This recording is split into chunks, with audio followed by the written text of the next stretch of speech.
त्या दिवशीच्या एका व्हिडिओवर कोणतरी मला कमेंट करत होतं की अशा बाया बाहेर सोडल्या ना की अशा माजोरड्या होत्या का, म्हणजे त्याला अशी मोकळीक द्यायला.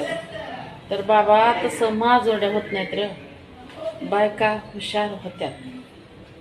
बायका चार माणसात कसं बोलायचं, कसं उठायचं, आपले हक्क काय आहेत, आपलं स्वातंत्र्य काय, आपल्यावर अत्याचार होतोय ते अत्याचार म्हणजे काय असतोय, काही कायदे कळतेत, काय म्हणतात ना, आपली स्वतःवर अत्याचार झाला तर कशी मदत करून घ्यायची, पोलीस स्टेशन काय असते, पोलीस कायदे काय असतात, अधिकारी काय असतात, काय काय जे असते ना, तो माणूस म्हणून जगण्याचे त्यांना मार्ग सापडते. तर बाहेर त्यांना मोकळीक दिल्यावर, बाहेर त्यांना स्वातंत्र्य त्यांचं भोगू दिल्यावर असे ते कारण असतात. बाया माजत नाही. तर काय म्हणजे 4-2 घटनावरून, 4-2 ह्याच्यावरून अख्ख्या बाईच्या जातीला जे काही नाव ठेवले जातात ना, तर हे चुकीचं असतंय. आणि ह्याच्यात काय गरिबी कमी नसते. तर जर कोणी करतच असेल तर काही